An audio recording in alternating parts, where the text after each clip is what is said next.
Hey guys, tonight we begin with something complex, if not slightly pungent. The medieval inn. This was where tired travellers met suspicious stew, where ale flowed freely, and so did lice, and where half your night was spent wondering whether that groan upstairs was someone snoring or dying. So before you get comfortable, take a moment to like the video and subscribe, but only if you genuinely enjoy what I do here.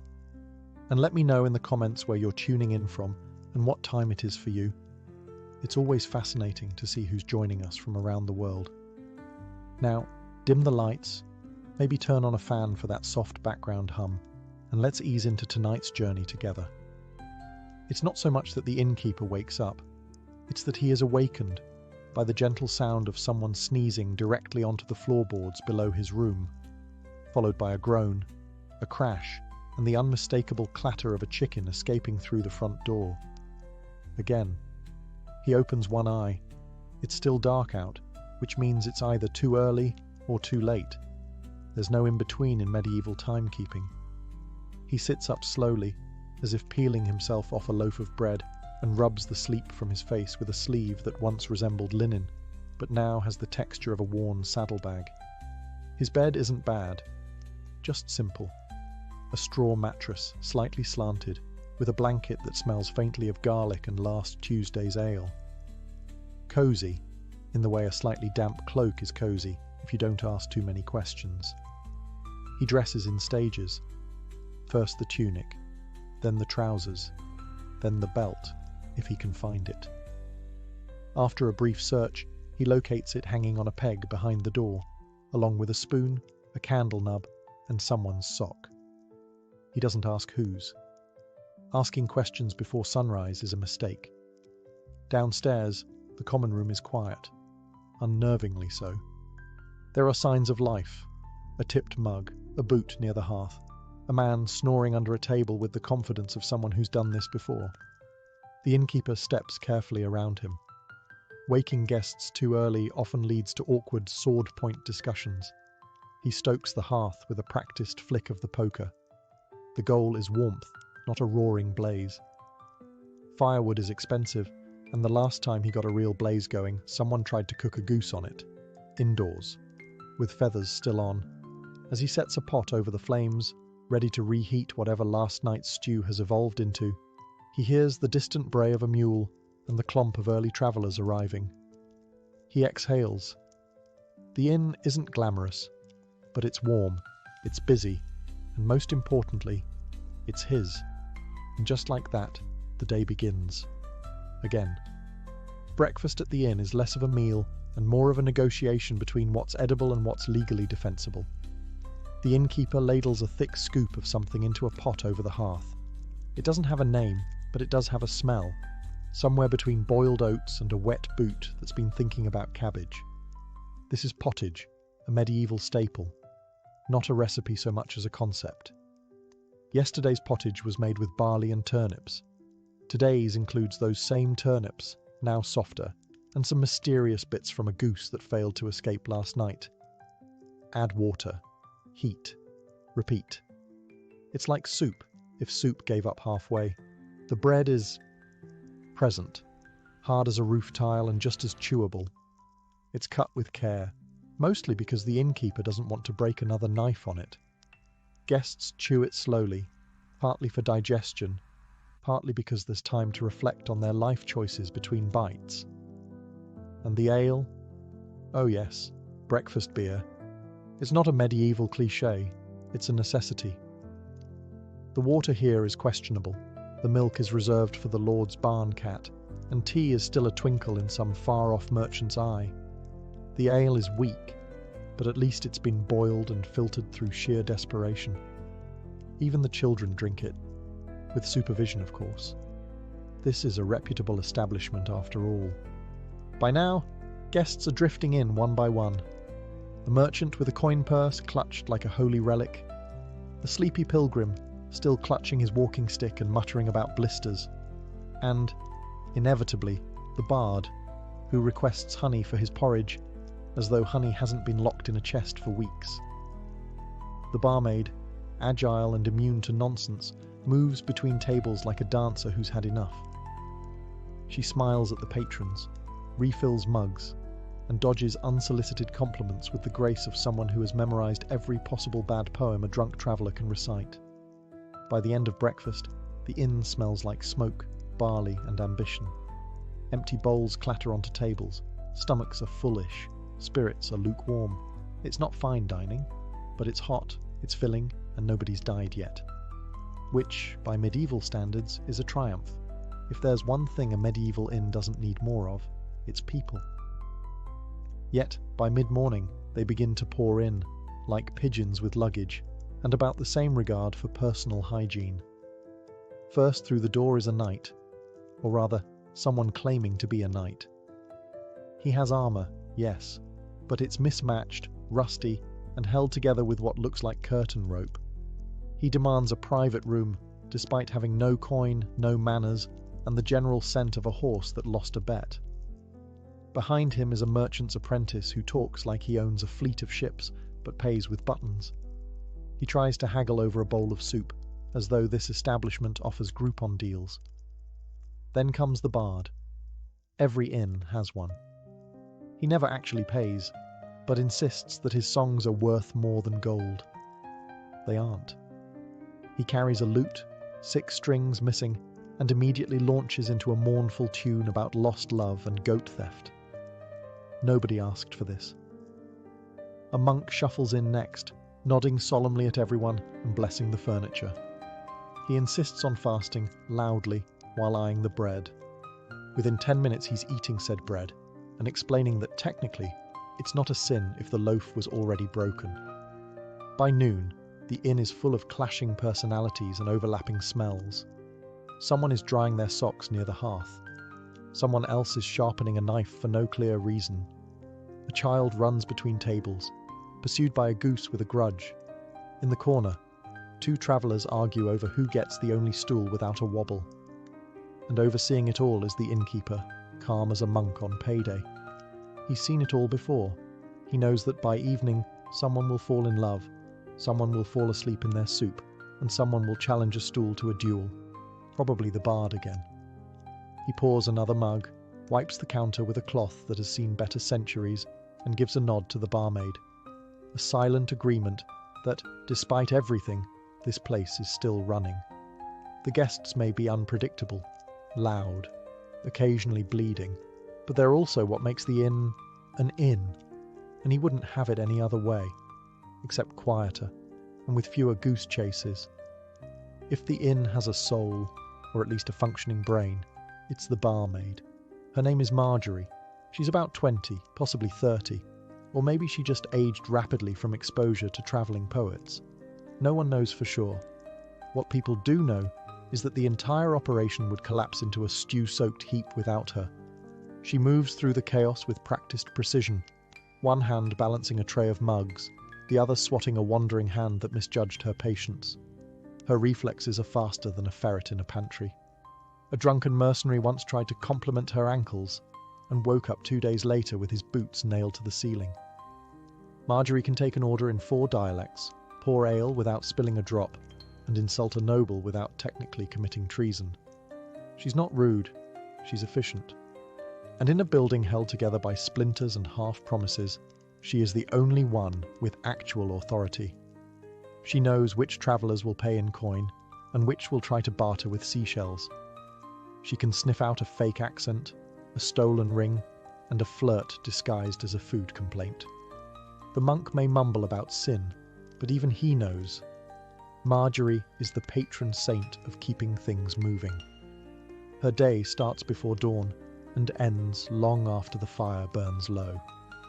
In that time, she'll serve stew, chase children, bandage a scraped knee, and somehow find time to refill every mug in the room, often while dodging falling cutlery or calming down an argument about who owns the goat that wandered in during lunch. And yet, she never drops the tray. That's the magic of it. Marjorie doesn't run the inn on paper, but in practice, it's her kingdom. The innkeeper might own the walls, but she controls the floor. A wink here, a sharp word there, a stare that can curdle milk. It's a delicate dance, and she performs it daily, with the kind of grace that only comes from years of low expectations and high tolerance. Lunch at a medieval inn isn't so much a meal as it is a test of coordination, patience, and one's tolerance for noise that registers somewhere between festival and siege. It begins innocently enough. The hearth is warm, the stew is bubbling, and Marjorie rings the battered iron triangle that signals food is ready. A peaceful moment, brief, immediately followed by stampede-level chaos. Guests emerge from corners you didn't know existed. A trader leaps over a sleeping dog. A bard swings his lute over one shoulder like he's marching into battle. Two farmers argue over who sat down first, despite there being 6 empty benches and absolutely no one keeping score. The innkeeper ladles out steaming bowls of pottage, a dish whose exact ingredients are known only to the pot, and possibly divine beings. It's hearty, warm, and completely flavourless, unless you count turnip as a flavour. One guest asks if it's vegetarian. Another asks what vegetarian means. The innkeeper pretends he doesn't hear either of them. Bread is handed out with the ceremonial thunk of something recently used as a doorstop. Diners attempt to dip it in their stew to soften it, resulting in several casualties to the bottoms of bowls. One man tries to trade his crust for a second helping of ale. It works. Marjorie weaves through the chaos, her tray loaded with mugs, and her eyes locked in that 1,000-yard stare known only to battlefield nurses and women who've had to break up 2 arguments about seating etiquette before noon.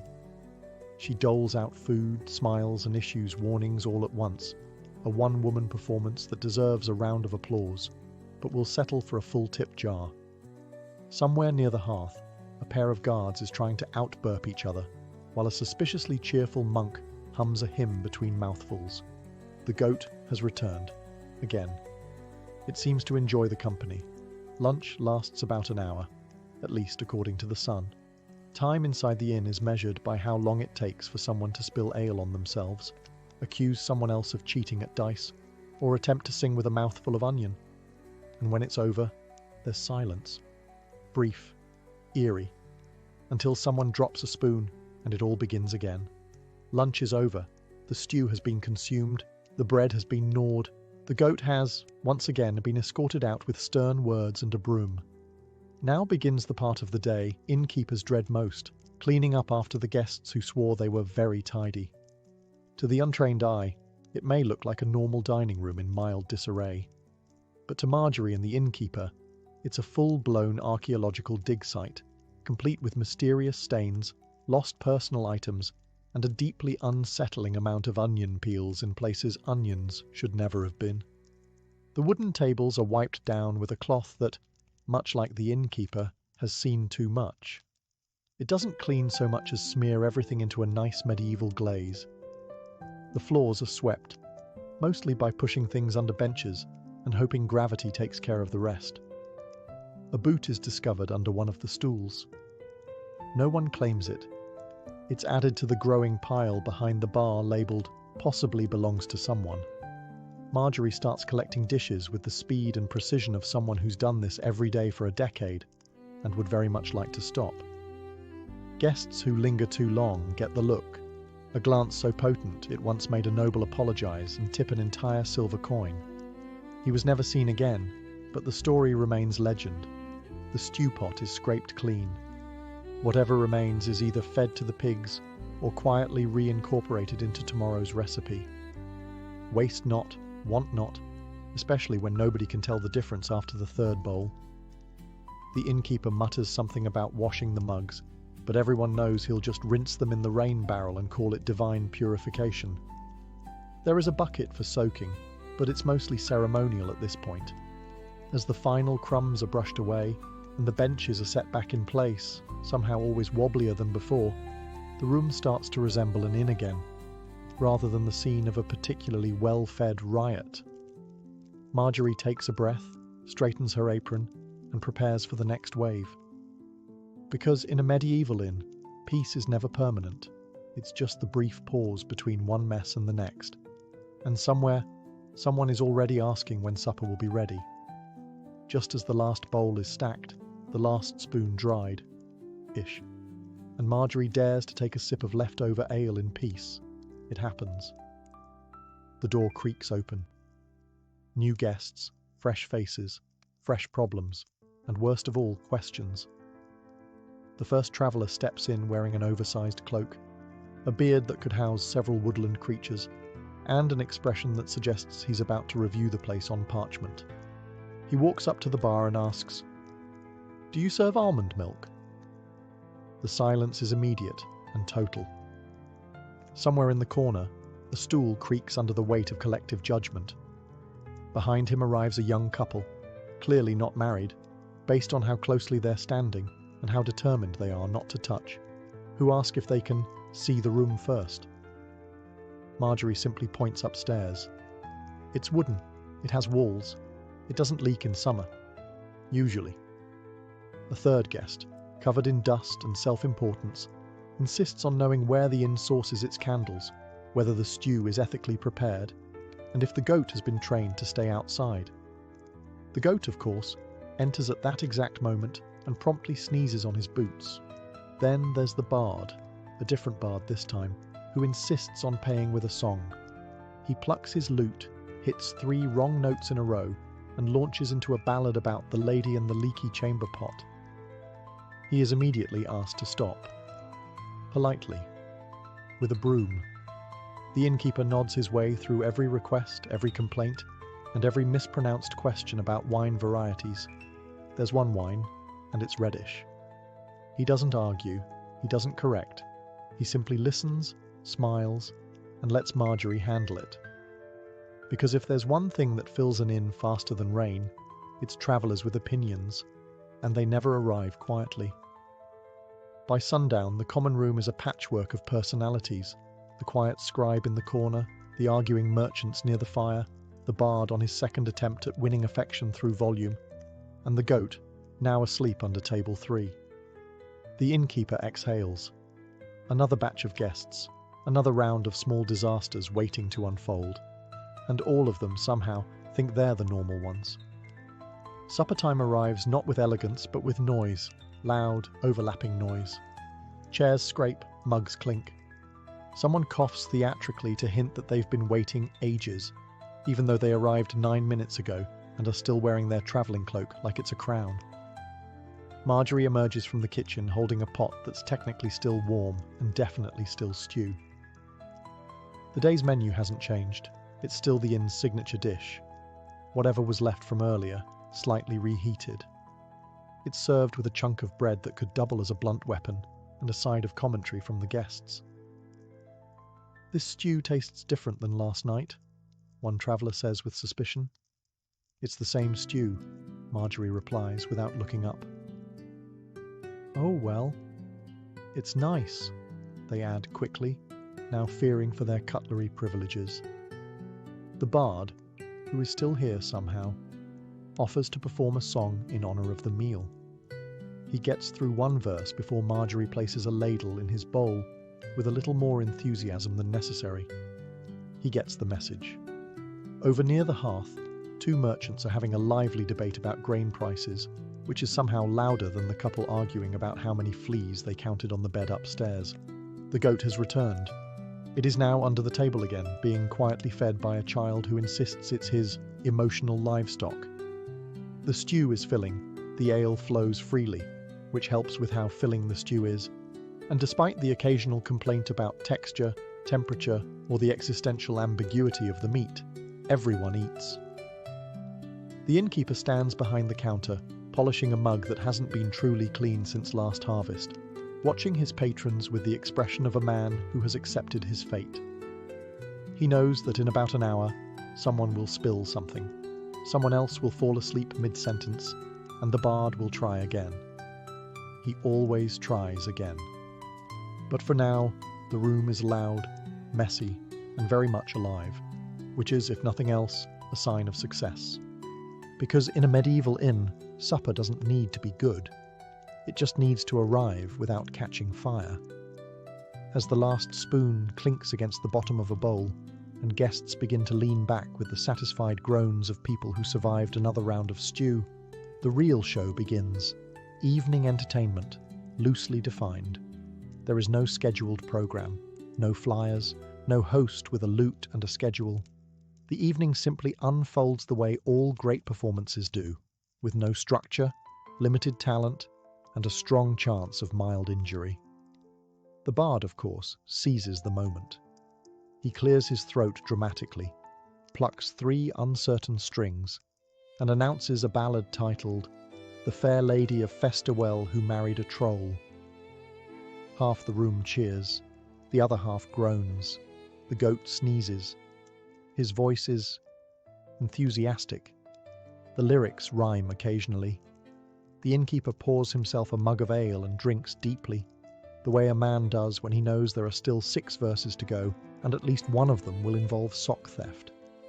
Meanwhile, at the far table, 2 old friends are trying to best each other in a slurred riddle contest. The rules are unclear. One of the riddles might actually be a recipe. A nearby monk politely covers his ears and starts humming psalms at a volume typically reserved for church bells.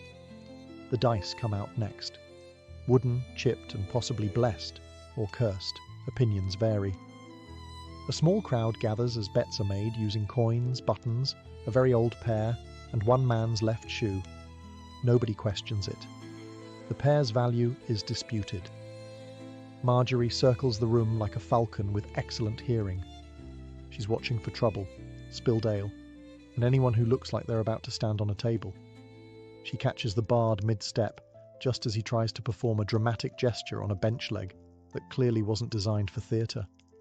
In the corner, a shy traveller shyly produces a flute. It produces 3 lovely notes before the goat headbutts him. Applause all around. Evening entertainment at the inn isn't polished, rehearsed, or even entirely legal in some towns. But it's real. It's loud. And it almost always ends with someone snoring into their mug, or waking up with a new tattoo drawn in soot. There is no official closing time at the inn. There's no bell, no lights out announcement, and certainly no polite usher guiding guests toward the door. No. Closing time is more of a gradual societal collapse. It begins when the bard finally loses his audience. This usually happens when he forgets the lyrics to the final verse and replaces them with dramatic throat noises. Someone throws a crust of bread in appreciation.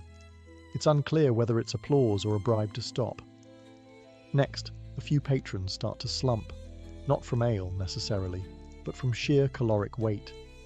The stew has settled, gravity has won. One merchant leans so far back on his stool that he becomes furniture. His companion uses him as a footrest.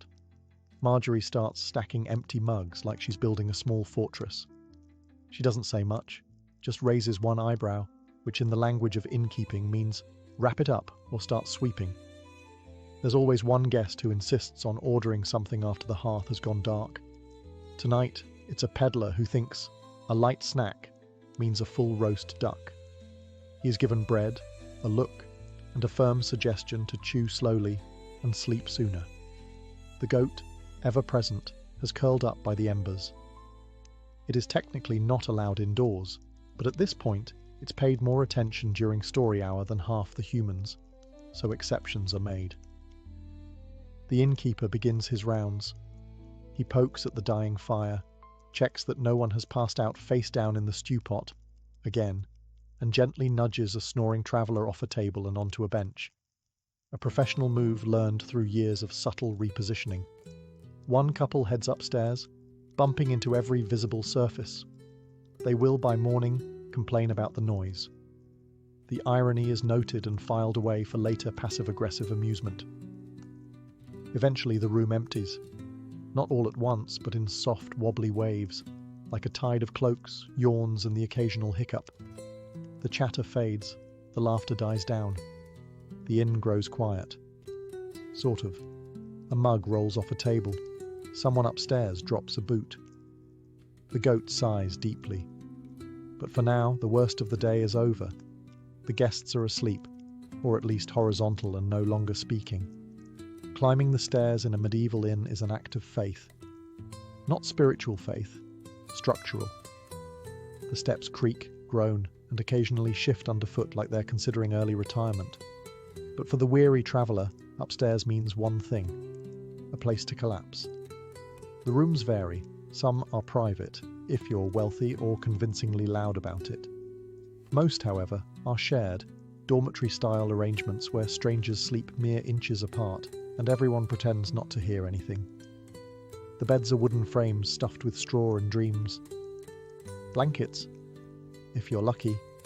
Pillows, only if you brought your own or creatively folded your cloak. And yes, the straw rustles. Constantly. Sometimes because it's dry, sometimes because something inside it is also trying to sleep. Snoring is inevitable. Someone always starts within moments of lying down. Not light, adorable snoring.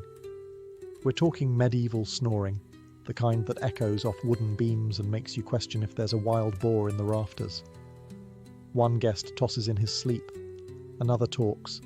One hums a hymn through his nose, which is deeply unsettling. Privacy, as a concept, does not exist. You can pull your cloak over your head, but that only muffles the sounds of someone in the next bed loudly discussing dreams involving fish and taxes. Someone else keeps getting up to check on the stew, which is just code for needing the chamber pot, located discreetly behind a curtain that fools no one. Speaking of which, yes, the chamber pot. It's there. It's full.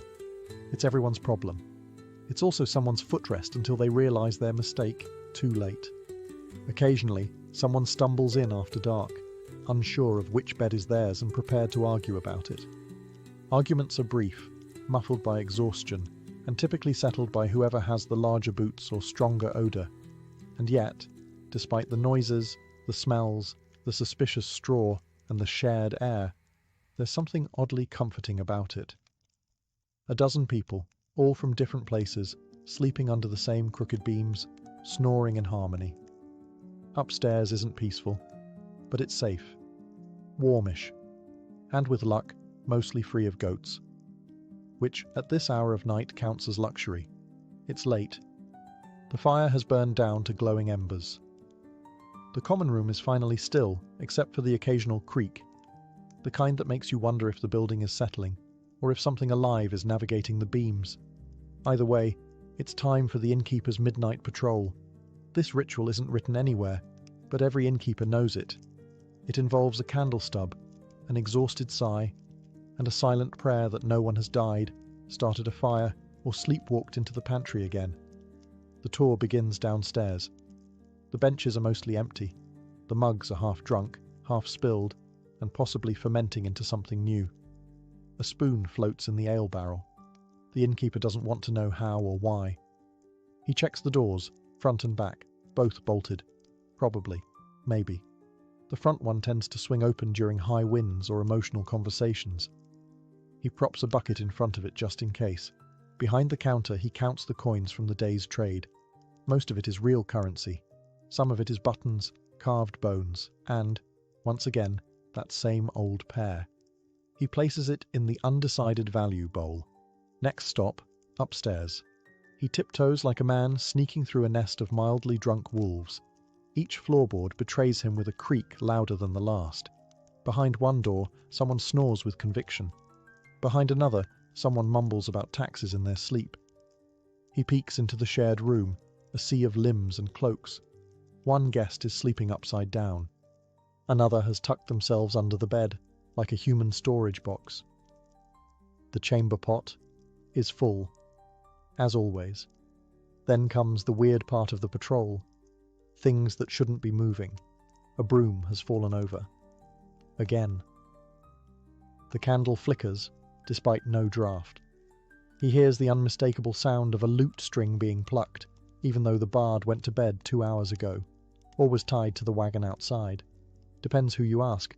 And of course, the goat is missing. Again. The innkeeper exhales. Everything is, by this inn's standards, fine. He descends the stairs, blows out the candle, and mutters, "If anything catches fire, let it be the bad stew." It's the middle of the night, and technically, everyone is asleep. But let's not pretend it's restful. The shared upstairs room hums like a beehive of human discomfort. Snoring is the dominant sound, layered, textured, and deeply unmusical. One guest snores in short bursts like a hiccuping squirrel. Another goes for volume, vibrating the rafters with every exhale. It's like a symphony of sleep apnea. Someone talks in their sleep, mostly about carrots. Another keeps whispering, "No, my lord," in a tone that suggests either a bad dream or a romantic misunderstanding. A boot falls with a thud onto the floor. Nobody moves. Not even the goat, now snuggled beneath someone's cloak like it owns the place. The bed frames creak in protest every time someone rolls over, which happens often, as straw mattresses are not known for their ergonomic support. In fact, if you're not stabbed by a twig in the first 5 minutes, the bed is probably haunted. Then there's the heat. With so many bodies in one room, the temperature climbs to barn in summer. Cloaks are shed, blankets kicked, and someone decides to open the shuttered window, immediately letting in a breeze and the local owl, who now refuses to leave. The smell? It's what one might politely call robust. A fragrant blend of stew digestion, unwashed socks, warm goat, and the vague ghost of ale. It would be unbearable if everyone weren't already too tired to care. Occasionally someone wakes up convinced it's morning. It's not. It's just darker than before, and now there's an owl watching. They stumble out of bed, step on someone's hand, and are shooshed back into place with a grunt. Marjorie sleeps in the back room, ear trained to pick up anything alarming. Raised voices, sudden crashes, or lute music after hours. So far, so good. Mostly. And downstairs, the innkeeper snoozes behind the bar in a chair shaped exactly like his spine. He holds a mug he didn't finish.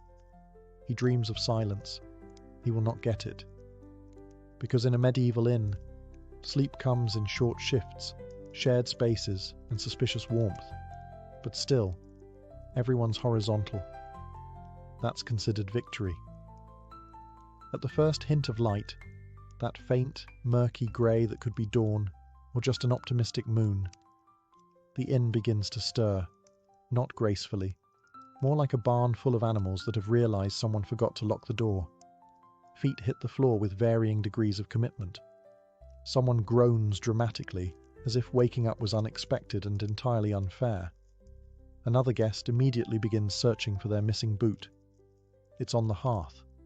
No one knows how. The goat does, but he's not telling. The shared room empties in waves. The early risers, merchants, monks, and anyone with a guilty conscience, creep out first. They leave behind a mess of wrinkled blankets, muddy footprints, and one still sleeping traveller who insists, even in dreams, that he didn't touch the cheese. Downstairs, the innkeeper is already awake. Technically, his eyes are open, his body is upright, but his soul is still halfway between this world and wherever old barkeeps go in their dreams, somewhere with clean mugs and quiet guests. Marjorie arrives moments later, wrapped in a shawl and sheer determination. She begins her silent inventory of overnight damage. 2 overturned stools, 1 missing candle, and someone, inexplicably, put jam on the broom handle. Questions start immediately. Has anyone seen my satchel? Did I pay last night? Is this my goat? To each, Marjorie offers the same response, a slow blink, followed by a flat, maybe. Then comes the denials. I didn't spill that ale. I wasn't the one snoring. I never said that about the monk's sandals. Everyone denies everything, loudly, even when confronted with direct evidence, like a ladle stuck in someone's belt, or a half-eaten turnip in their boot. The bard reappears, bleary-eyed and declaring he has written a new verse about the night's events. He is promptly offered a bowl of porridge and told to eat quietly. For once he complies.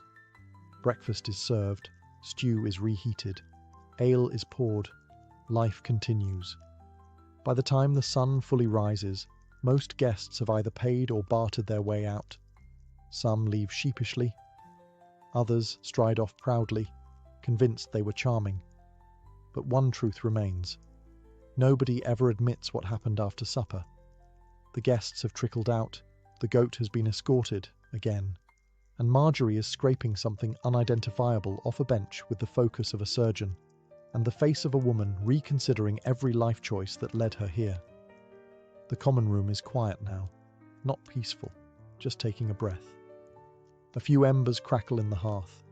The floor is sticky. One bench lists slightly to the left, either from misuse or protest. The innkeeper stands behind the counter, cradling a mug of the morning's first ale like it's a family heirloom. He gazes across the room and mutters the same thing he mutters every morning. Well, that wasn't too bad. It was, of course. But optimism helps digestion. Marjorie walks past with a tray of used spoons, a frayed cloth, and the look of someone who will not be answering questions before sunrise tomorrow. She refills the stew pot with water, salt, and faith, and begins stirring. Breakfast will happen, as always. Outside, a cart rattles by. A rooster announces its existence. Somewhere in the village, a smith hammers something unreasonably loud for this hour. And just like that, the world is awake again. And with the world come new guests. The inn's door opens. A farmer steps in, dragging a sack of something possibly vegetable. Behind him, a woman with a travel cloak and the polite smile of someone about to complain about prices. And, naturally, a knight with a dented helmet and no indoor voice. They look around. Nods are exchanged. Coins change hands. Questions are asked. Answers are vague. The cycle begins again. The innkeeper takes a sip. Marjorie reties her apron. A chair is righted. A mug is filled. A stranger sits down and immediately asks if there's a vegan option. The inn doesn't change much. The stew stays mysterious. The guests remain unpredictable. The goat, one suspects, has a spare key. And yet, despite the noise, the mess, and the deeply suspicious smells, they always come back. Maybe it's the warmth, the company, the chaos. Or maybe, just maybe, it's the only place in town where your mistakes get swept up with the crumbs, and nobody asks questions before breakfast. In the early 1600s, the Dutch Republic was about the size of a pancake, and just as flat. But don't let geography fool you. This modest patch of reclaimed swamp was about to punch far above its weight. While the rest of Europe was busy stabbing each other over religion and whose king had the shinier boots, the Dutch quietly built an empire of light, money, and oil paint. It started with a revolution. Spain had been bossing the Netherlands around for decades, waving the Catholic flag and squeezing taxes out of every fish and tulip bulb. But by 1648, after nearly 80 years of kicking and screaming, the Dutch finally declared, "We're done." And just like that, they were free. What followed was less of a national plan and more of an entrepreneurial free-for-all. Imagine Silicon Valley, but everyone wears wooden shoes and invests in herring. Amsterdam became the Wall Street of Europe. Its ports were crowded with ships headed to Asia, Africa, the Americas, anywhere with goods to trade or people to exploit. The Dutch East India Company, basically the Amazon Prime of the 17th century, made fortunes off nutmeg, porcelain, and let's not forget, colonization. But the real twist, while their ships were hauling cinnamon across oceans, back home people were reading newspapers, sipping beer, and watching their neighbours get immortalized in oil by guys named Rembrandt and Vermeer. These painters didn't just make portraits, they made legends. Vermeer captured quiet, intimate moments, lit like divine cinema. Rembrandt gave old men and biblical figures more drama than a reality show. Art wasn't just for kings anymore. Merchants wanted portraits too. Even butchers could afford a nice still life with a pig's head and a lemon.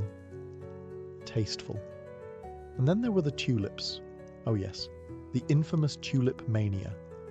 A brief but spectacular episode where people sold entire houses just to own a flower bulb. One bulb. The market crashed harder than a drunk sailor.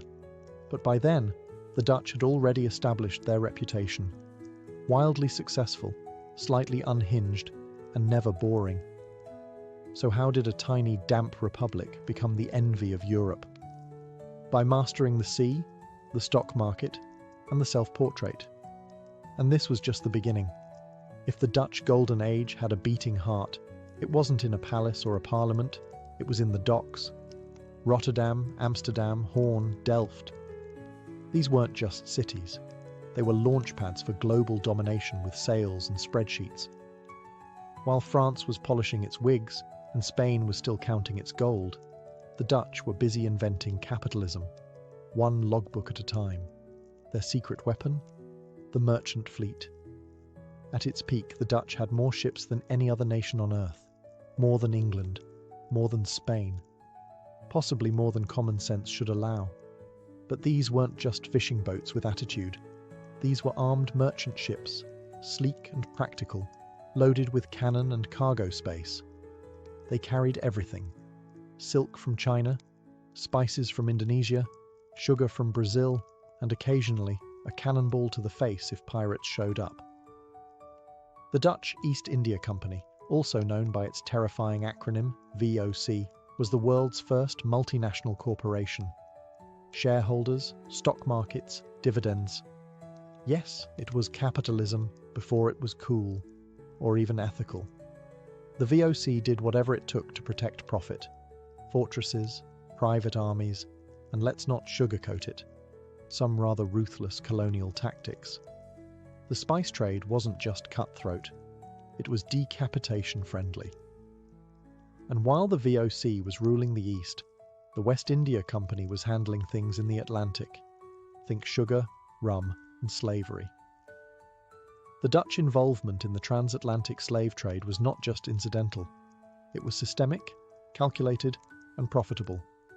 The same country commissioning paintings of milkmaids was also trading human lives on a ledger. The Golden Age had a deeply tarnished underside. Yet amid this brutal efficiency, the Dutch also brought a kind of order to global trade. Their ships sailed on set routes, their cargoes were catalogued, their ports were clean, secure, and shockingly well insured. If there was ever a nation that could ship tulips, cheese, and gunpowder in the same boat without confusing the labels, it was the Dutch. They weren't just navigating oceans, they were navigating economics. While other countries sent explorers, the Dutch sent accountants with muskets. Their empire wasn't just built with swords, it was built with balance sheets. And somehow, amid the maritime hustle, their little republic kept thriving. Next, we zoom into the velvet-lit world of Vermeer, where everyday life became eternal. While Dutch ships hauled goods across continents and trading companies turned quarterly profits into golden chandeliers, something else was happening, quietly, almost silently, in the towns and homes of the Dutch Republic. A girl poured milk. A woman laced her pearls. A letter was read in silence beside an open window. And with every mundane moment, a man named Johannes Vermeer turned ordinary life into eternal poetry. Vermeer wasn't the most famous painter of his day. In fact, he wasn't even the busiest. He produced a grand total of about 35 known works. That's less than what Rembrandt spilled on the floor during a single bad week. But what Vermeer lacked in volume, he made up for in radiance. His paintings are calm, composed, and eerily luminous, like someone painted sunlight holding its breath. What set him apart? Precision, detail, and a near mystical understanding of light. The interiors he painted weren't just backgrounds, they were characters. You could almost hear the creak of the wooden floors and the ticking of a clock, and that's the secret of the Dutch Golden Age. While the outside world raced forward, artists like Vermeer captured the sacredness of slowness. Of course, Vermeer's magic wasn't performed in a vacuum. This was a society that adored images. The average Dutch home in the 17th century had more paintings on the walls than forks in the kitchen drawer. Landscapes, portraits, still lifes, ships, cows, and a generous number of dead fish arranged on tables.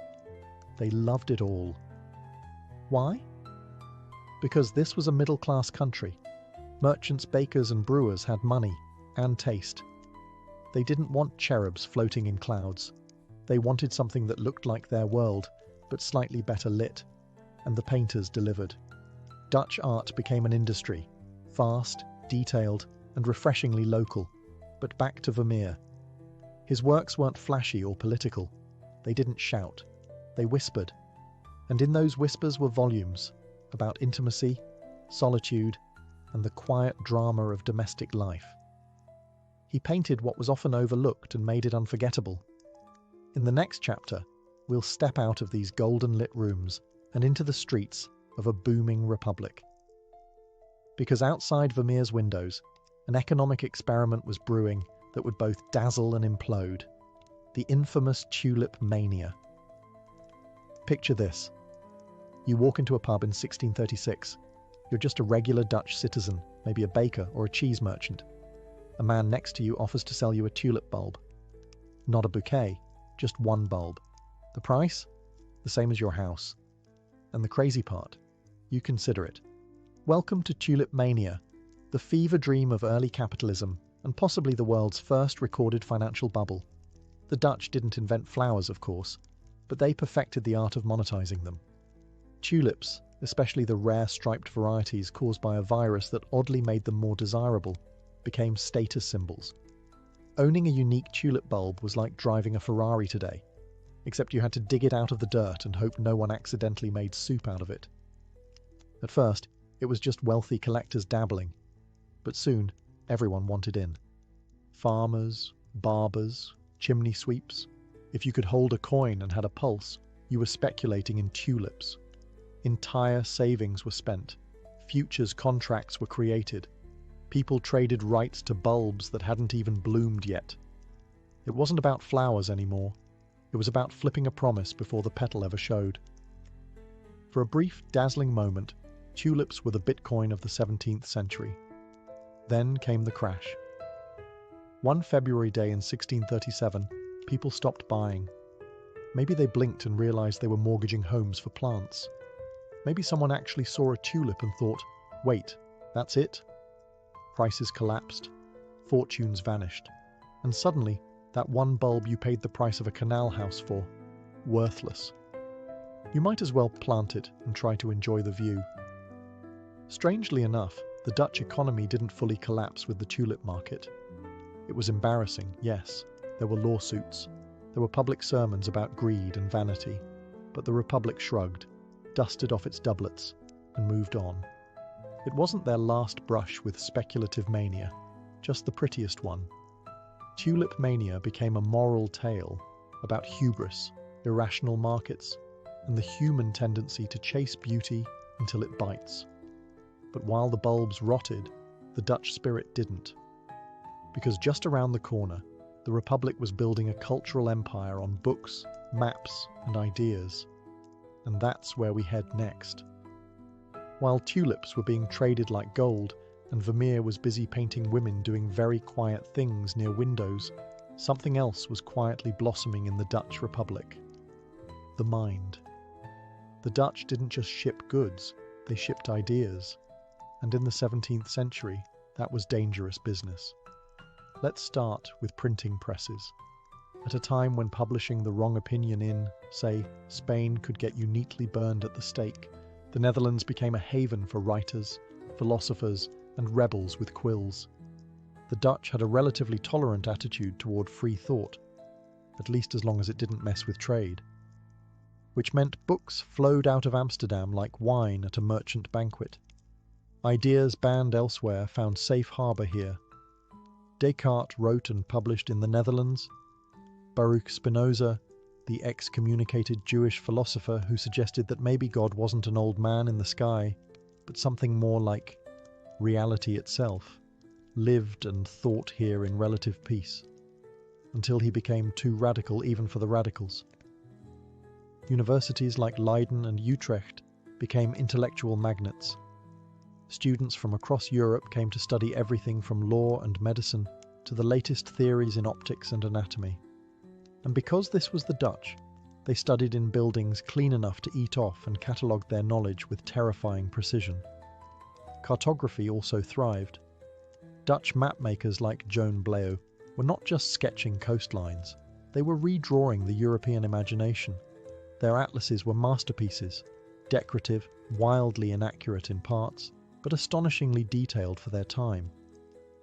Want to explore the coast of Java or dream about Brazil? Just open a Dutch map. This intellectual curiosity wasn't limited to scholars. The middle class read voraciously. Pamphlets, travelogues, scientific treatises, and scandalous poetry. Newspapers circulated stories from Constantinople to the New World. For the first time in European history, literacy wasn't a luxury, it was a lifestyle. But it wasn't all enlightenment and espresso. These ideas stirred the pot. Religious tensions simmered. Philosophers were censored. Some books were quietly banned. The Dutch tolerated a lot, but even tolerance has its limits when prophets start messing with property law. Still, for a republic of just a few million people, the Dutch punched far above their weight in shaping modern thought. And speaking of shaping, next, we turn to the architectural boom that transformed their cities into Baroque Lego sets of brick, canals, and proud gables. Imagine a city built like a painting. Straight lines, soft curves, and everything in its proper place, even the ducks. That was Amsterdam in the 17th century, a masterpiece of urban design brought to life by engineers, merchants, and a stubborn refusal to let water win. The Dutch didn't just build cities, they drained them into existence. Much of the land the Republic stood on was technically underwater, or had been recently persuaded not to be. With dikes, pumps, and sheer willpower, the Dutch reshaped their world. Where other nations saw swamp, they saw potential real estate. At the heart of this watery miracle was the canal ring of Amsterdam, known as the Grachtengordel. It was elegant, efficient, and about as close as urban planning gets to poetry. Concentric canals carved the city into districts. Goods moved by boat, not cart. Rich merchants built narrow houses with steep steps and grand windows, showing off just enough wealth to impress, but not enough to look French. Those tall houses with the ornate gables, they weren't just aesthetic choices, they were tax strategies. Property taxes were based on width, not height, so people built upward, not outward, squeezing luxury into vertical elegance. The result? An architectural skyline that looks like gingerbread real estate and smells faintly of Calvinist restraint. Brick was the material of choice. It was cheap, durable, and made the streets look like a Renaissance Minecraft server. But design wasn't only about beauty. The Dutch emphasized utility. Even their ornate facades had winches and pulleys to lift furniture up through windows, since spiral staircases inside were less stately and more claustrophobia simulator. Public buildings also bloomed. Town halls, way houses, guild halls. The grandest of them all? Amsterdam's town hall, finished in 1655. It was so magnificent that Louis XIV reportedly called it the eighth wonder of the world, and promptly copied it, as was his habit. And amid all this architectural splendor, there was a message. The Dutch Republic wasn't about kings or cathedrals. It was about cities, citizens, and civic pride. Clean streets, tidy facades, order and elegance. This was a built environment that reflected a national mindset, precise, practical, and quietly proud. But beneath this order, tensions simmered. Political divisions, religious strife, and international rivals were gathering.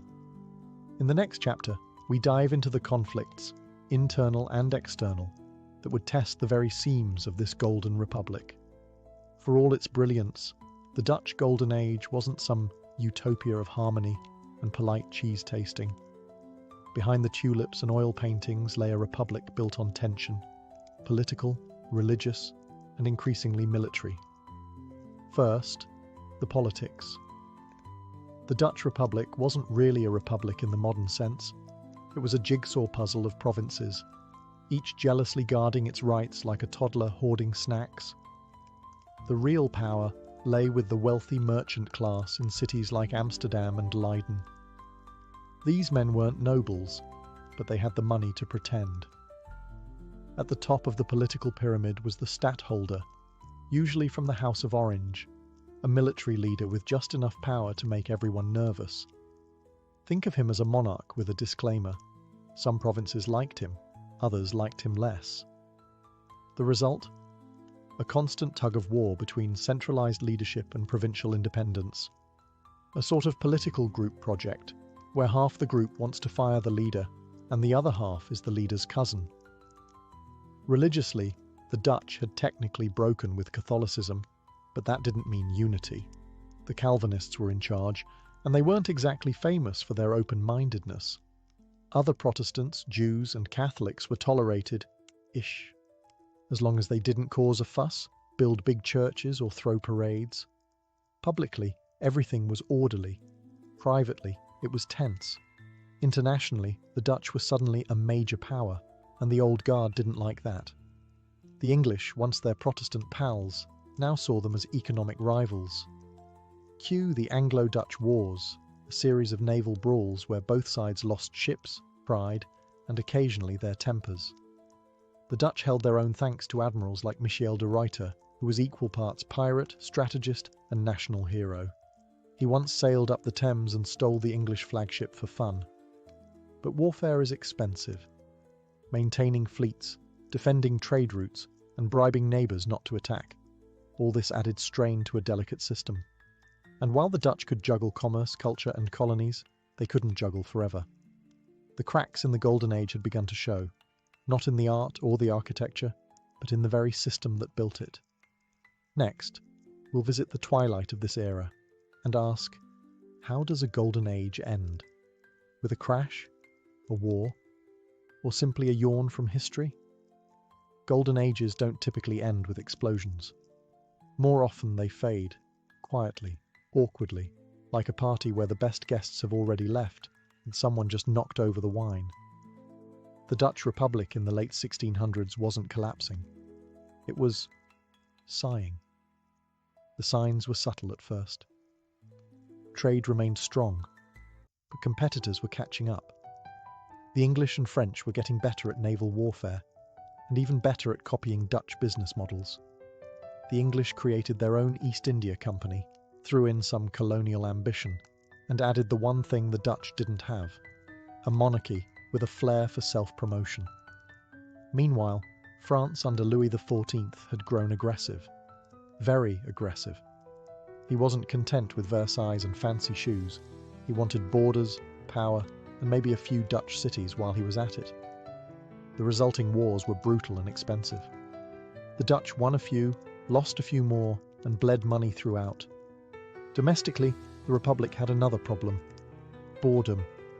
Innovation slowed. Painters stopped painting radical new ideas and started repeating what sold. Rows of cows, ships, and sleepy windmills. Art became safe. Banking became cautious. The canal houses were still pretty, but the energy had shifted. You could feel the flicker in the oil lamp. There were deeper fractures too.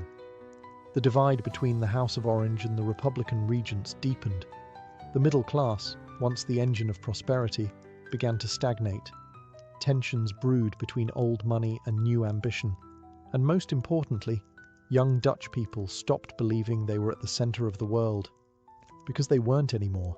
The final blow came not as a single disaster, but as a shift in wind. The Age of Enlightenment was dawning elsewhere. Britain took the crown as the world's financial and naval superpower.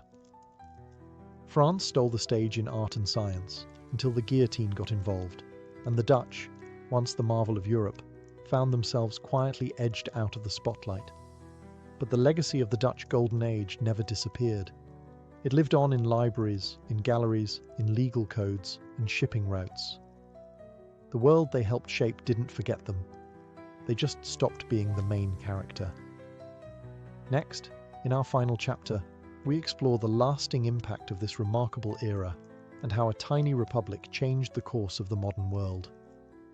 Though the curtain fell on the Dutch Golden Age, its echoes have never truly stopped. The 17th century republic might have lost its global dominance, but it left fingerprints on everything from economics to art to how we imagine freedom itself. Let's start with capitalism. The Dutch didn't invent money, trade, or greed, but they streamlined them with breathtaking efficiency. They created the world's first stock exchange, pioneered shareholder capitalism, and made financial instruments that are still used today. If you've ever cursed your mutual fund or stared blankly at a line graph, you have Dutch merchants to thank.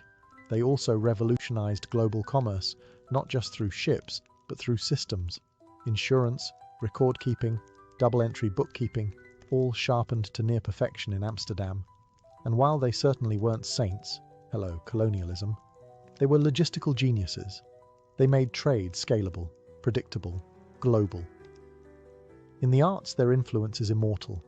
Vermeer's quiet light, Rembrandt's stormy faces, the intimate realism of domestic scenes, these became the visual grammar of Western art. Their paintings taught us that greatness didn't require gods and swords. Sometimes it was a woman pouring milk, caught in a moment of stillness. In ideas, they carved out a space for reason. The Dutch tolerance, imperfect but notable, allowed thinkers like Spinoza and Descartes to publish works that would have been burned elsewhere. In doing so, they helped push Europe toward the Enlightenment. Freedom of thought, religious pluralism, scientific curiosity, all took root in the Dutch soil. Even their cities set a standard. Amsterdam's canals, Utrecht's universities, the brick gables and clean, navigable streets, all served as templates for modern urban life. Order without opulence, function dressed in elegance. They didn't build for kings, they built for citizens, and perhaps that's the heart of it. The Dutch Golden Age wasn't about empires or cathedrals or divine right. It was about what a small, determined, soggy republic could achieve with brains, grit, and slightly obsessive bookkeeping. It didn't last forever. Golden Ages never do. But in the brief glow of that century, the Dutch showed the world a new model of success. One powered not by royalty, but by ordinary people doing extraordinary things. Thanks to them, the modern world sails in their wake, charting new waters on maps they helped draw. Forget stadiums, sponsorship deals, and national anthems. The very first Olympic Games had none of that. No referees in polos, no timers, no slow-motion replays, just dust, sweat, and a sacred olive tree. The year was 776 BCE, and the location was Olympia, a quiet religious sanctuary in the Peloponnese, dedicated to none other than Zeus himself, the king of the gods, champion of lightning bolts, and apparent enthusiast for athletic thighs. But these weren't just local games to pass the time between harvests. They were sacred, religious even. The ancient Greeks didn't separate worship from physical excellence. In their eyes, competing naked in the heat of the Greek sun wasn't just showing off, it was divine devotion. To test the limits of your body in front of Zeus was the ultimate offering, one far more acceptable than sacrificing goats or writing hymns in hexameter. The origins of the games are a mythological mess. Some say Hercules founded them after cleaning out the Augean stables, which, frankly, sounds like the sort of event you'd want to turn into something else.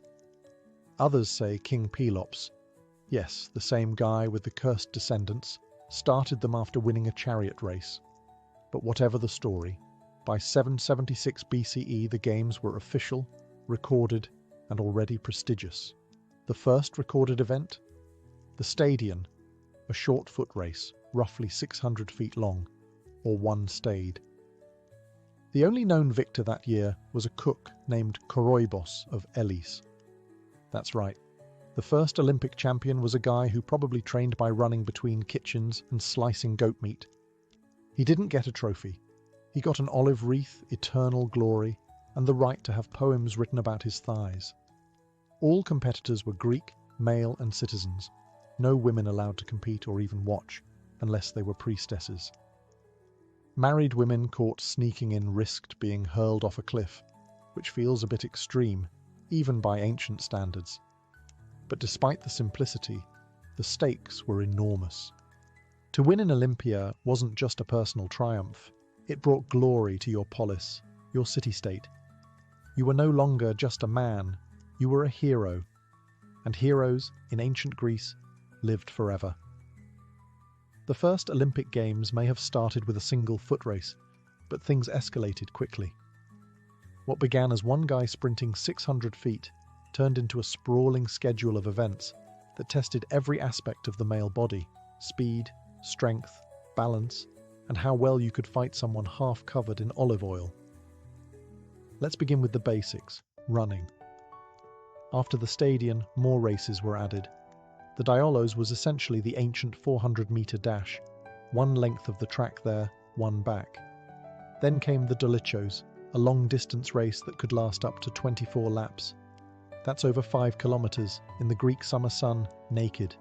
No water breaks, no music playlists. Just you, your feet, and probably some very uncomfortable dust. But it wasn't all about speed. The Greeks adored combat sports, and their games reflected that. Wrestling, or pale, was a technical affair. No biting or eye-gouging, but pretty much everything else was fair game. You had to throw your opponent to the ground 3 times to win. It was the cerebral cousin of the far more chaotic pankration, a mix of boxing and wrestling where almost anything went. Punches, kicks, chokes. It was violent, raw, and beloved. The rules? Try not to kill your opponent, at least not in front of the judges. Boxing, called pygmachia, was brutal. No gloves, just leather straps wrapped around the knuckles. Matches often ended in blood and broken bones, and surrender was the only way out.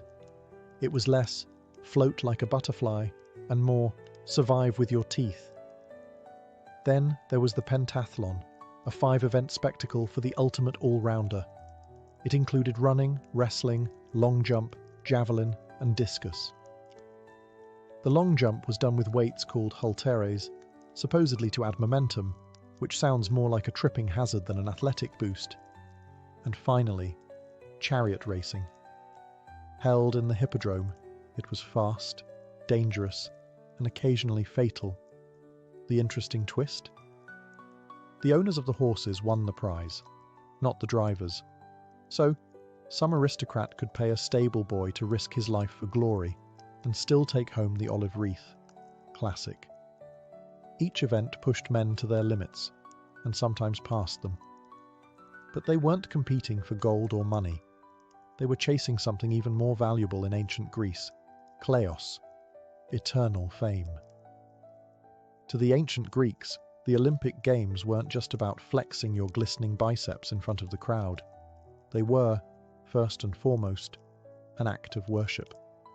The athletes weren't simply competitors, they were pilgrims. And Olympia? That wasn't just an arena. It was a sacred site, dedicated to the king of the gods himself, Zeus. Nestled in a lush grove called the Altis, Olympia was more temple than stadium. Before a single race was run or a discus was hurled, the sacred atmosphere had to be honoured. The most important structure?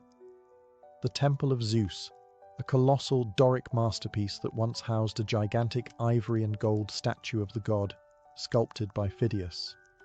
It was one of the 7 wonders of the ancient world, and yes, it absolutely loomed over the games like a divine referee. The rituals began days before the competitions. Athletes took oaths before a statue of Zeus Horkios, Zeus of the Oaths, swearing not to cheat, bribe, or bite during wrestling. Breaking that vow wasn't just poor sportsmanship, it was sacrilege. Cheaters were fined, and their penalties paid for bronze statues of Zeus that lined the entrance path, eternal reminders of their shame. And then there were the sacrifices. Lots of them. Dozens of bulls were slaughtered at the altar of Zeus. The smoke, the chanting, the blood. It was all part of a massive communal offering. The meat was cooked and shared among spectators and priests, turning the games into a sacred barbecue on a divine scale. Fire was central to the ceremony. A sacred flame, believed to have been lit by the rays of the sun, burned at the altar of Hestia. This tradition inspired the modern Olympic flame, though thankfully without the animal sacrifice. Spectators, athletes, judges, they didn't just come for sport, they came for religious renewal, for a chance to witness divine favour manifest through human excellence. The air was thick with incense and anticipation. Winning meant Zeus himself had smiled upon you. Losing meant, Well, maybe you didn't pray hard enough. And at night, with the contests done and the altars still warm, Olympia glowed with music, feasting, and philosophy. It was worship, festival, and spectacle, all in one. If you were dreaming of participating in the ancient Olympic Games, we hope you were Greek, male, and very, very nude. The Games were sacred, prestigious, and about as exclusive as a Spartan wine club. The rules, strict. The requirements, intimidating. And the list of those allowed to compete, very short. First and foremost, athletes had to be free-born Greek men, not slaves, not foreigners, not even women. The Olympics were a showcase of Greek masculinity in all its oiled-up glory. Competitors came from city-states across the Greek world, Athens, Sparta, Corinth, Rhodes, and beyond, but only if they could prove their Hellenic bloodline. Citizenship was more than paperwork. It was a birthright, and without it, you weren't setting foot on that track. And then there was the nudity. Competing nude was standard. Why? For one, the Greeks believed the human body, particularly the male body, was the physical expression of divine perfection. Also, it made cheating harder. No secret weapons, no armor, and no hiding behind flashy gear. Just you, your muscles, and maybe a very unfortunate sunburn. Training wasn't optional. Athletes had to prove they'd been preparing for 10 months prior and undergo a final month of supervised training at Olympia itself. This wasn't a casual pastime. It was a brutal regimen of running, grappling, and tossing heavy things until you resembled a marble statue, minus the helpful plinth. Now, about women. They were banned from competing and, in most cases, from even watching. A married woman caught attending could be thrown off Mount Typion. Exceptions were made only for unmarried women, particularly priestesses like the priestess of Demeter, who had front row seats as part of her religious office. But don't worry, women had their own games. The Heraean Games, honouring the goddess Hera, with foot races for girls and young women. Fully clothed, of course. Age categories existed. Boys, youths, and men, but you still had to be ready to take a punch from someone twice your size. And there were no weight classes. Wrestling a guy the size of a temple column? Tough luck, kid. Zeus decides the outcome. In the end, the games were as much a mirror of Greek society as they were of athletic prowess. Proud, patriarchal, and meticulously regulated. To the casual observer, the ancient Olympic Games might seem like a wholesome celebration of athleticism and divine devotion. But beneath the laurel wreaths and wrestling matches was something far more strategic: politics. Because in ancient Greece, everything was political, including who could throw a discus the farthest. The Games offered the perfect opportunity for the often fractured Greek city-states, the polis, to meet, compete, and engage in the ancient equivalent of international PR. Athens might build temples, and Sparta might train soldiers, but Olympia? That's where they showcased national identity. Winning an event didn't just glorify the athlete, it glorified the polis he came from. One man's victory was a billboard for his hometown's superiority. City-states even funded and trained athletes as a matter of prestige.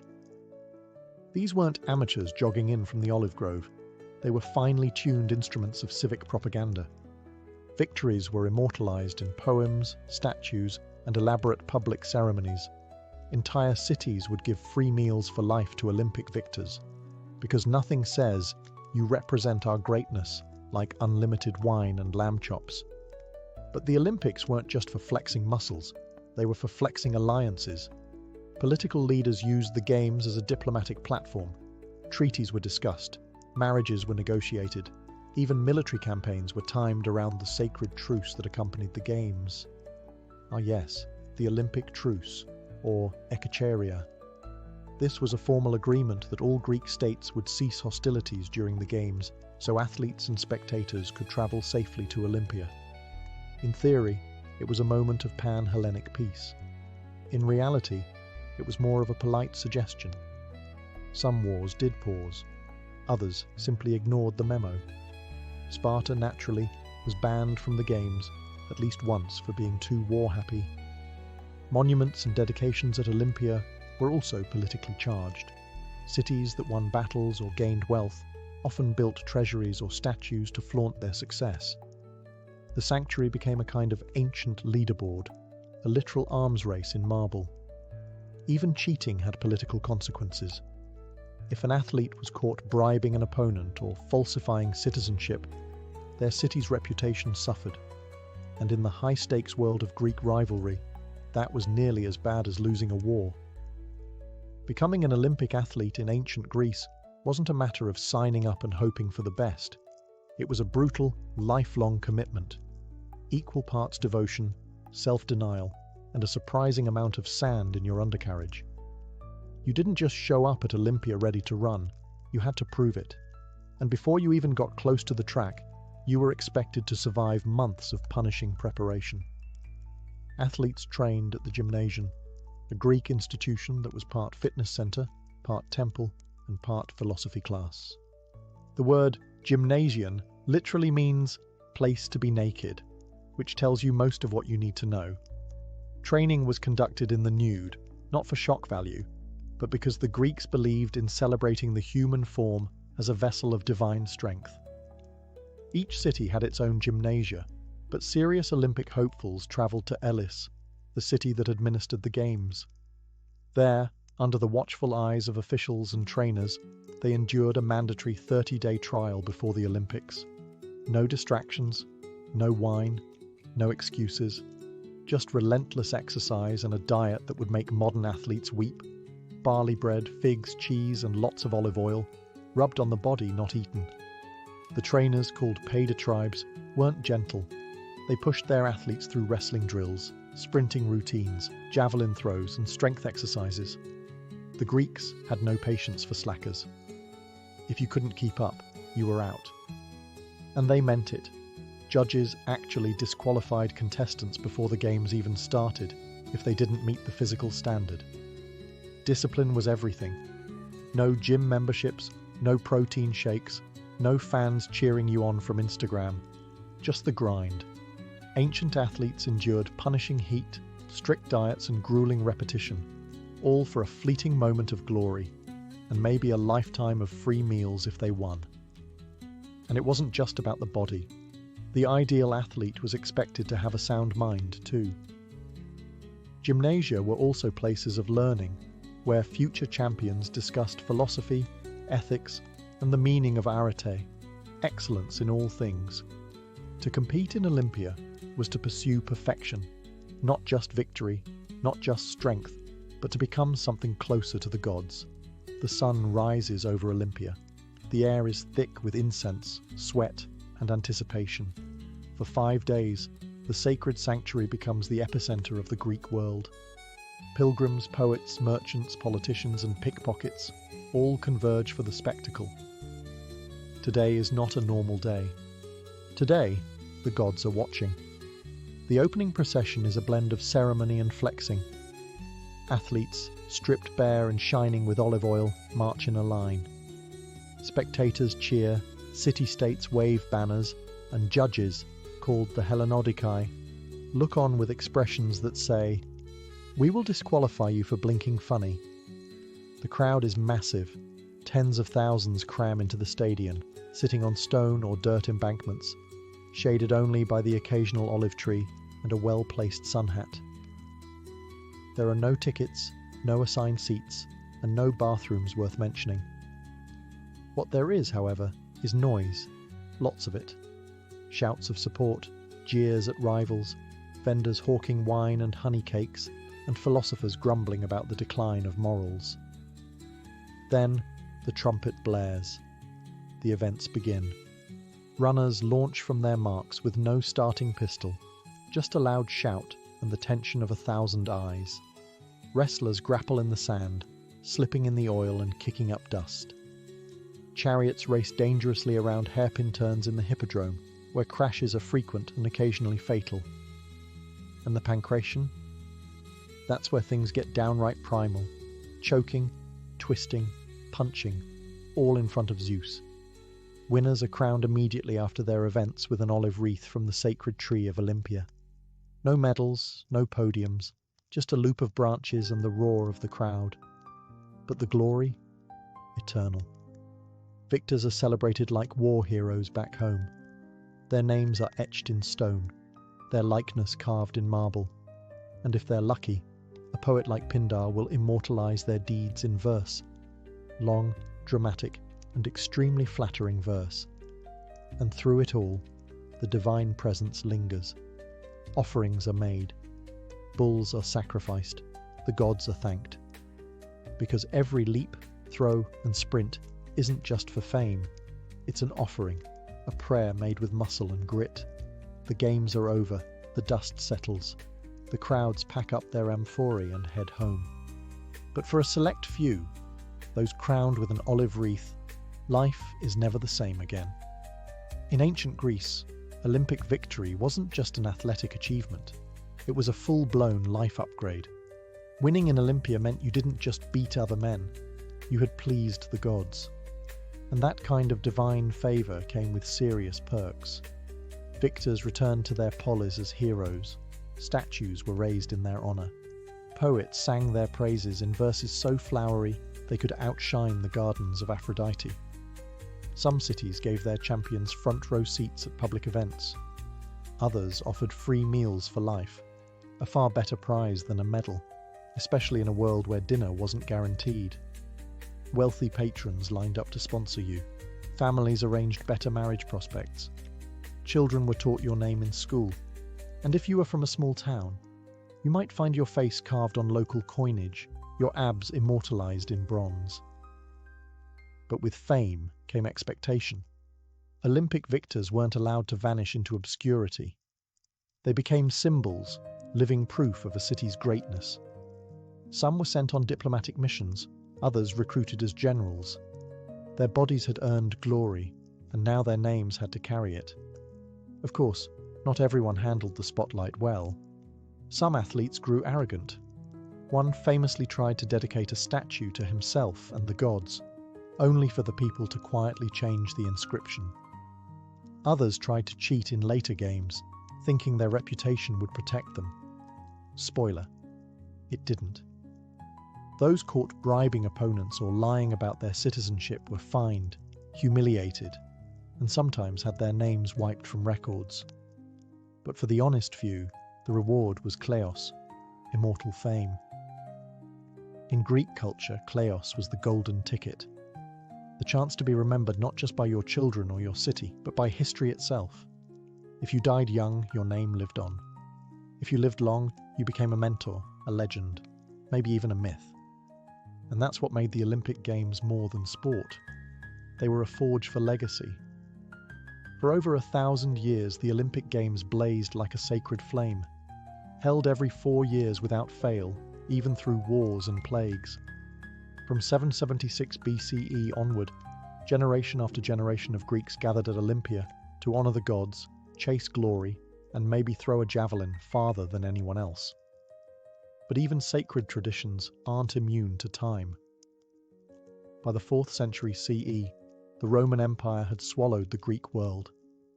The games continued under Roman rule, but the original religious meaning began to fade.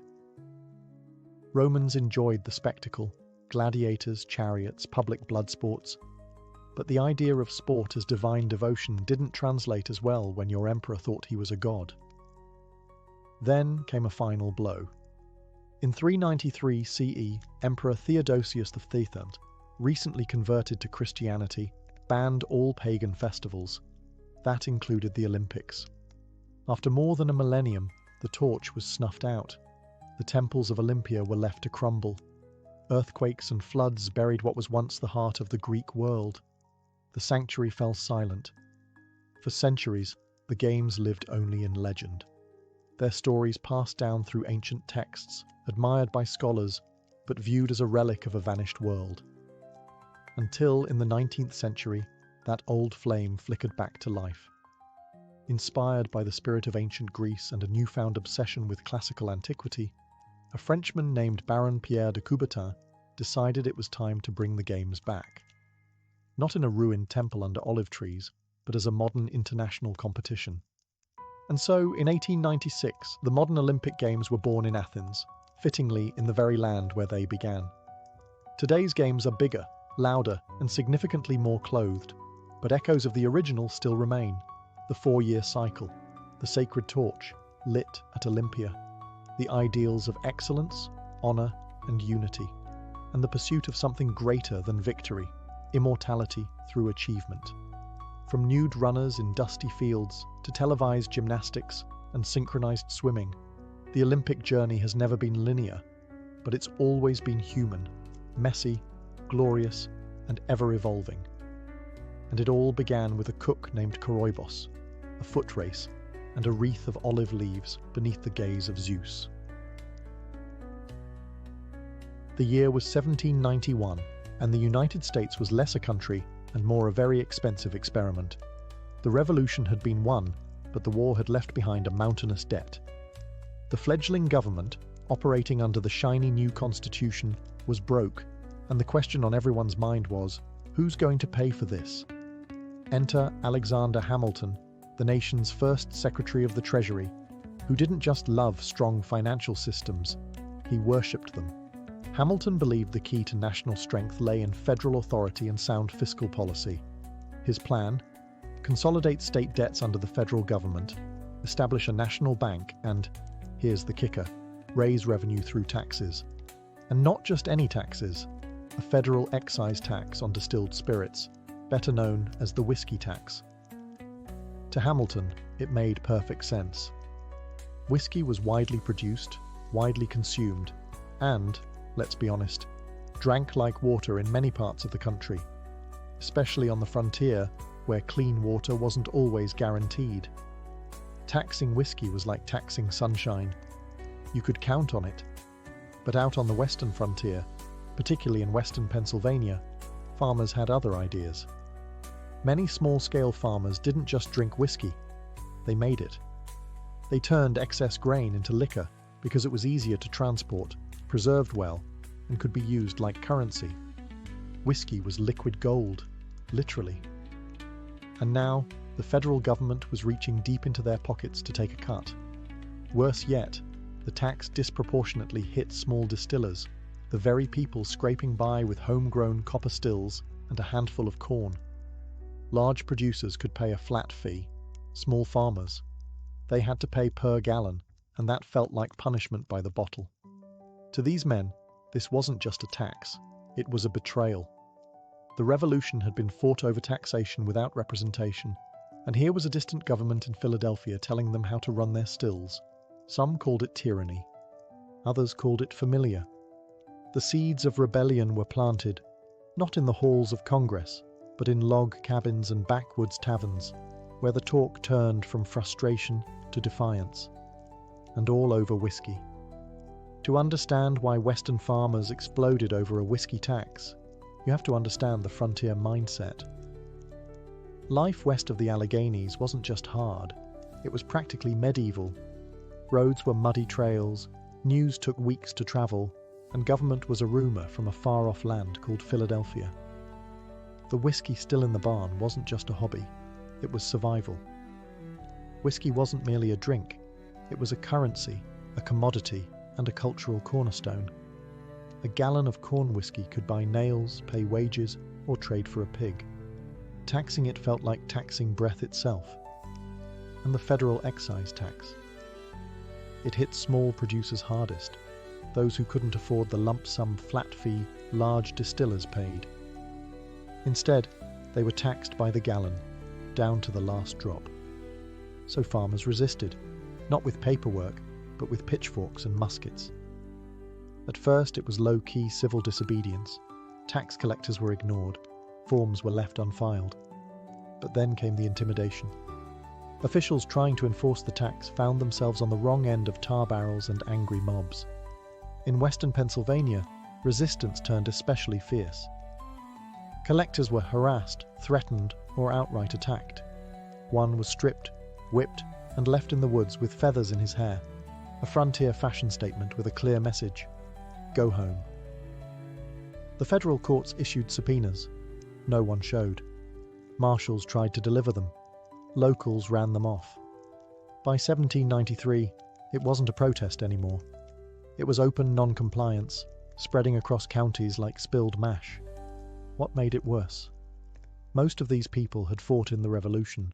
They had shed blood for independence, and now they were being taxed by a federal government that felt eerily similar to the monarchy they'd overthrown. "Didn't we just do this?" was the unspoken and sometimes shouted sentiment. To them, Hamilton's tax was proof that the government didn't represent them. They saw Eastern elites lining their pockets while the frontier paid the price. The whiskey tax wasn't just unpopular. It was a symbol of everything they feared about centralized power. And all the while, the government watched with increasing concern. What began as law-breaking was starting to look a lot like rebellion. By 1794, what began as scattered defiance had evolved into something far more serious, organized, armed, and determined. Western Pennsylvania was no longer just resisting the whiskey tax. It was actively challenging the federal government's right to govern at all. The flashpoint came in July 1794, when a U.S. Marshal named David Lennox and a tax inspector named John Neville, a wealthy former general and one of the few men brave or stubborn enough to try collecting the tax, found themselves in the rebels' crosshairs. Neville had fortified his house, Bower Hill, outside Pittsburgh, preparing for trouble. Trouble, as it turned out, came in the form of several hundred armed men. The standoff began when the rebels demanded the surrender of Neville and any incriminating tax documents. He refused. Shots were fired. By the next day, a full-blown gun battle erupted. Government troops, tax resistors, and locals exchanged musket fire. Neville's house was eventually set ablaze, and 2 people were killed. The message was clear. The frontier wasn't bluffing. In the days that followed, resistance turned into mobilization. A rebel militia of nearly 7,000 men formed around Pittsburgh, calling themselves Defenders of Liberty and channeling the rhetoric of 1776. They began organizing meetings, passing resolutions, and talking about independence. Not from Britain this time, but from the eastern United States. Federal officials fled. Tax offices shut down. Pittsburgh, terrified of being burned to the ground, tried to distance itself from the rebellion. Meanwhile, word of the uprising spread quickly, sparking copycat resistance in parts of Kentucky, Virginia, and even the Carolinas. To many Americans, especially those in government, it was beginning to look like Shays' Rebellion 2.0, but with more guns and better whiskey. What the rebels wanted wasn't entirely clear. Some called for tax repeal, others for Western independence, and a few even suggested forming a new America, west of the mountains. One thing was certain: this was no longer just a tax protest. It was a challenge to the authority of the federal government under the Constitution. The rebellion raised a terrifying question. If a single region could defy a federal law with impunity, what kind of union had they really built? By the fall of 1794, the Whiskey Rebellion had gone from a regional disturbance to a direct threat to the authority of the Constitution itself. In the East, elites feared the collapse of federal power. In the West, rebels were talking like revolutionaries.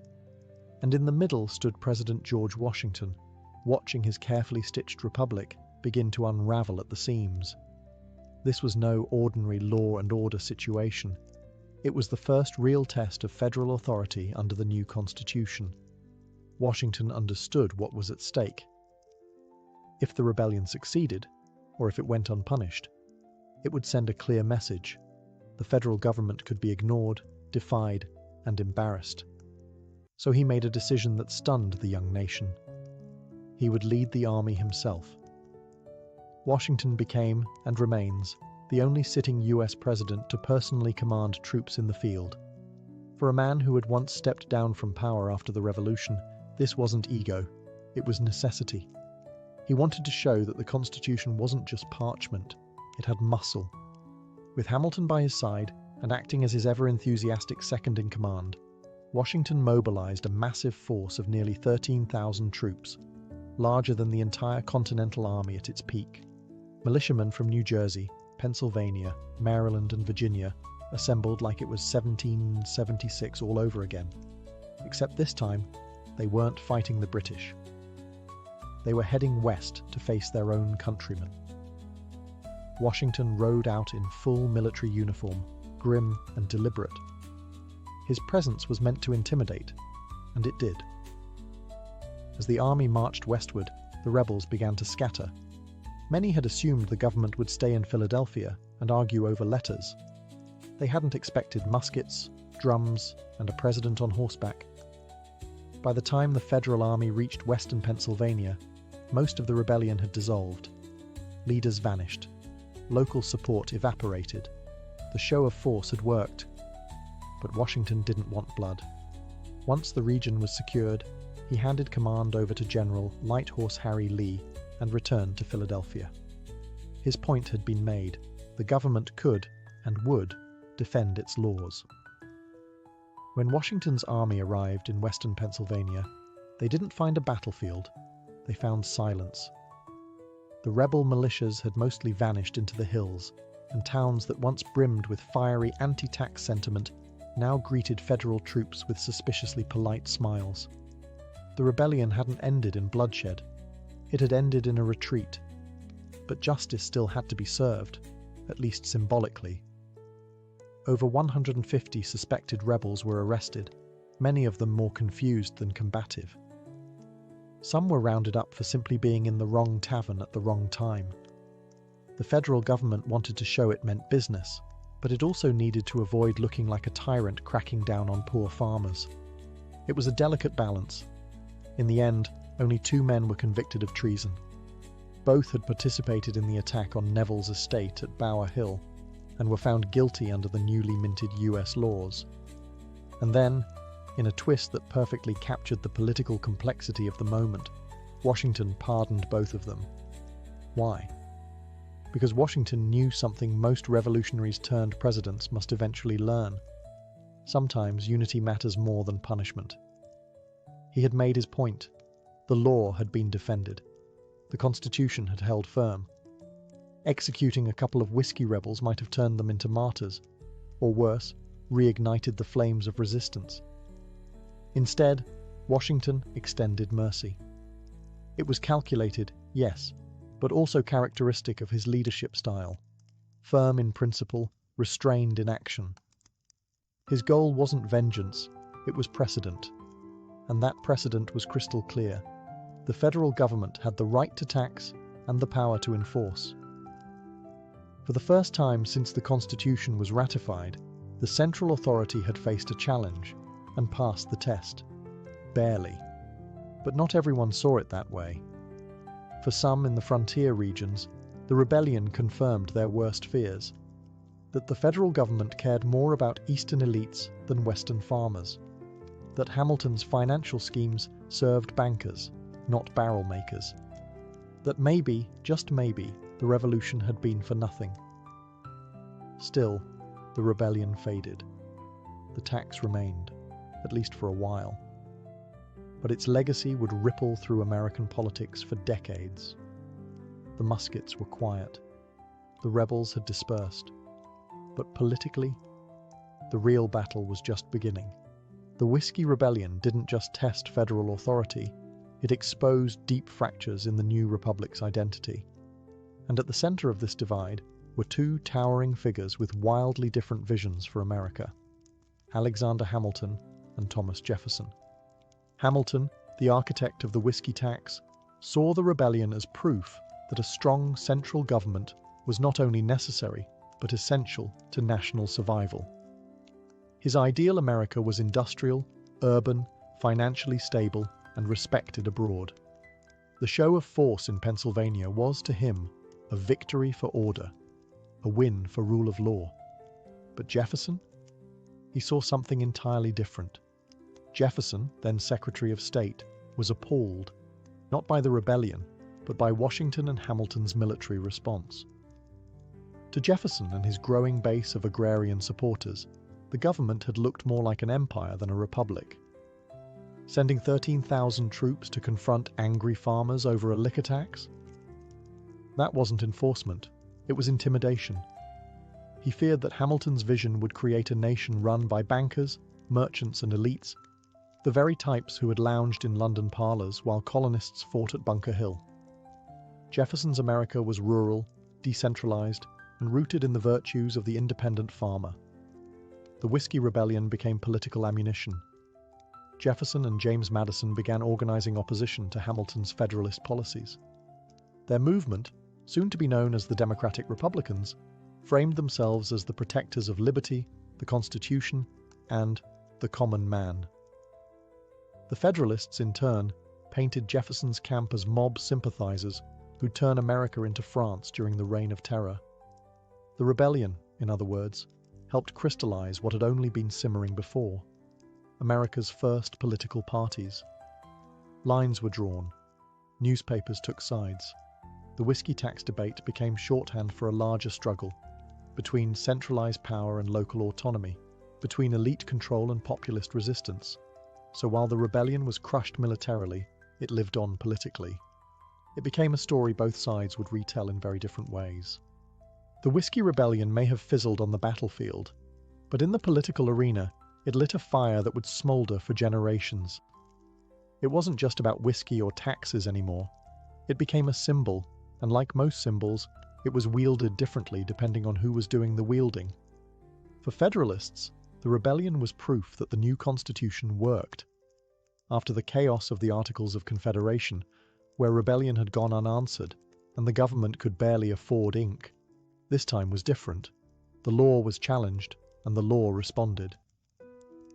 The peaceful dispersal of the rebels, followed by orderly trials and presidential pardons, painted a picture of mature, responsible governance. It was power restrained, not abused. To the Democratic Republicans, however, the whole affair reeked of hypocrisy.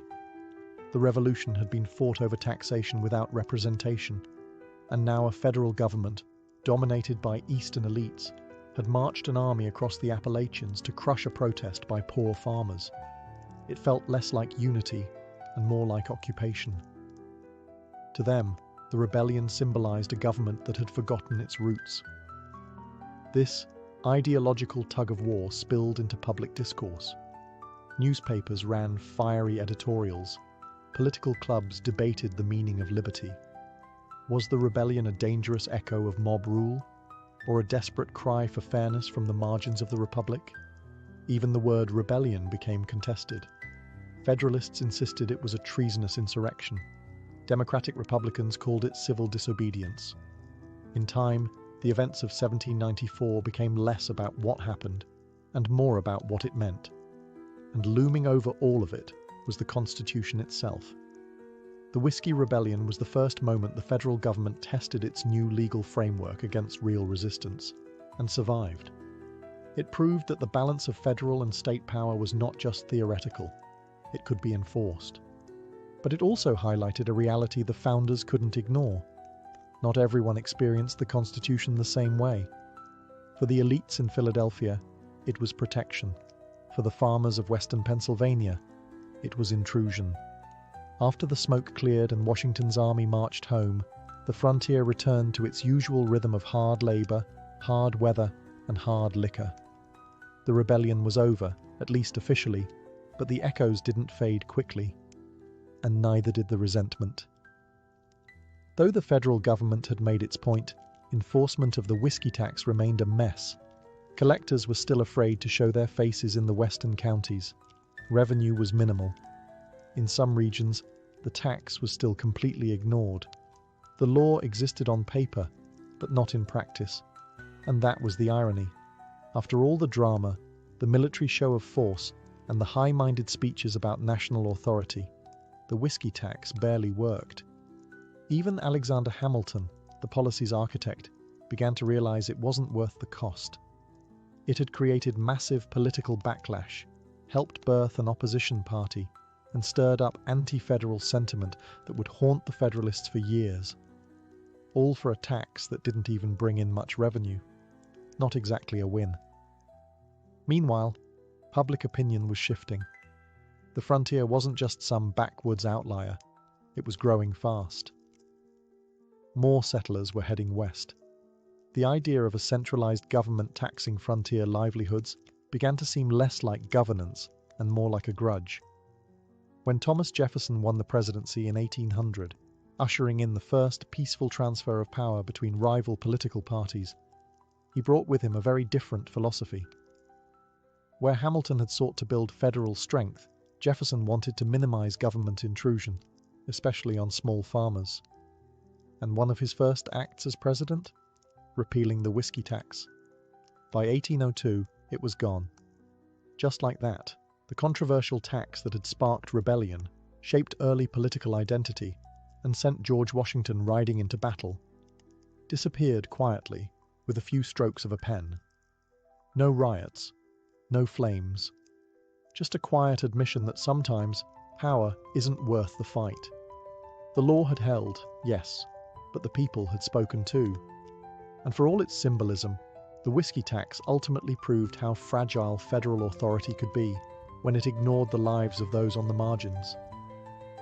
In our final chapter, we'll reflect on the long-term legacy of the Whiskey Rebellion and how it still echoes in today's debates over government power and protest. The muskets are long silent, the barrels empty, the tax repealed, but the legacy of the Whiskey Rebellion still lingers, aged like the liquor that sparked it. At first glance, it may seem like a footnote in the vast story of the early republic. A regional dispute, a tax gone wrong, a brief flicker of armed protest.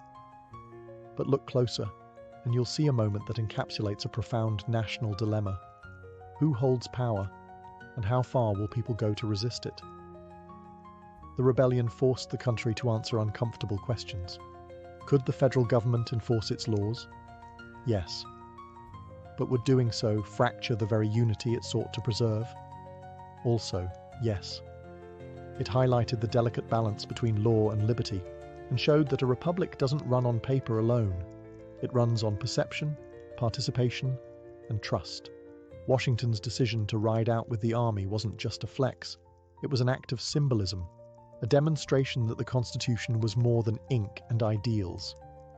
But Jefferson's later repeal of the tax showed the flip side of that coin. Federal power must also listen, not just lead. In that tension between enforcement and empathy lies the DNA of American politics. Over time, the Whiskey Rebellion became a case study in governance.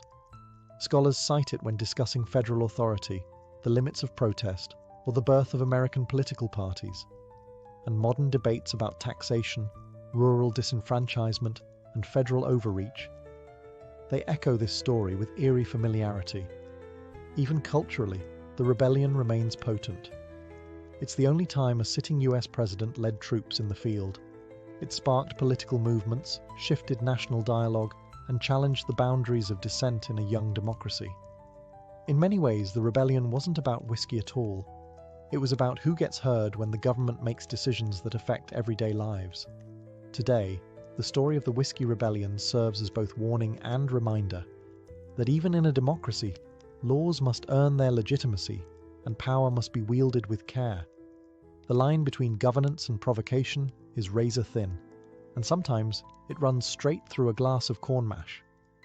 History may have aged the whiskey, but the rebellion? It still burns.